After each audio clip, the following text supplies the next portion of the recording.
Menurut Anda ketika di mahsyar semua orang kena hisab apa enggak? Pasti kita menjawab iya. Tapi kata Said Muhammad itu keliru. Enggak kebayang orang seperti Nabi kena hisab. Pasti yang kena hisab itu orang-orang yang enggak jelas. Misalnya Nabi jelas baiknya, harusnya ya langsung enggak kena hisab. Rasulullah ketika kiamat, ketika fil mahsyar, fi faslil qada itu jelas pakai faida jina min kulli ummatim bisyahidi wa ji'na bika ala haula'i syahida. Rasulullah sudah dekat tahu pas mahsyar itu ada Allah, ada Rasulullah, ada Jibril. Kemudian Nabi mengidentifikasi, ditanya sama Allah, bener mat ini umatmu? Ya, niki umatmu ya. Kalau yang enggak jelas ya Nabi lama jawabnya. Makanya kamu jangan jadi orang enggak jelas. Nah, itu kalau sekali enggak jelas itu Nabi lama sekali jawab. Artinya begini, yang kena hisab itu meskipun kata Said Muhammad, meskipun zahirul Quran itu menetapkan asbata umumal hisab, tapi zahirnya Quran yang sama juga menafikan hisab. Itu karena enggak mungkin, enggak kebayang kita malaikat berani menghisab afdhalul khalqi. Saman bisa bayangkan malaikat mengaudit Rasulullah sallallahu alaihi wasallam. Ahabbal khalqi ilallah. Kepen cilaka mencit. Wong jejer Allah kabeh dinten audit sudah indah. Lalu mungkar nakir juga sama. Sampean bisa bayangkan mungkar nakir tanya Nabi Muhammad. Tesnya susah. Karena kalau Rasulullah terus ditanya, "Waman nabiyuka?"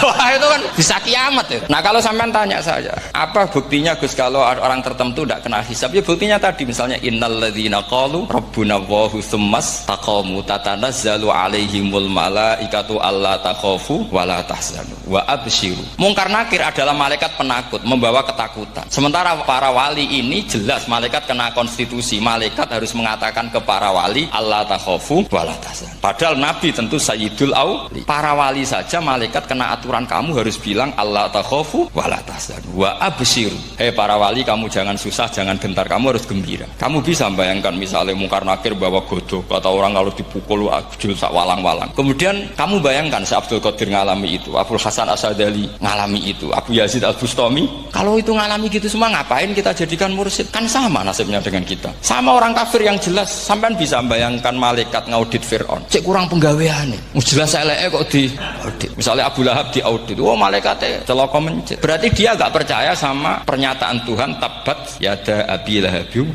Nah, yang seperti ini masuknya kategori ulaikal ladzina satruse, mereka yang kafir bi ayati rabbihim wa liqaihi fahabitos a'maluhum fala nuqimu lahum yaumal qiyamati wasna. Jadi ada orang-orang kafir yang jelas kena aturan fala nuqimu lahum yaumal qiyamati wasna. Yang jelas kafirnya ya enggak kena hisab, yang jelas nabinya, jelas wasinya juga enggak kena hisab. Yang kena kita di tengah-tengah. Tapi ilmu itu ikut mainstream karena semua orang bilang ada hisab ya kita ikut-ikutan bilang. Ya sudah gitu saja. Tapi kalau aslinya rapati percaya umumnya uang gerono mati ditalkin ya kita melok-melokan nalkin. Tapi kalau kadang ya gak kebayang piye nak wali-wali ditalkin.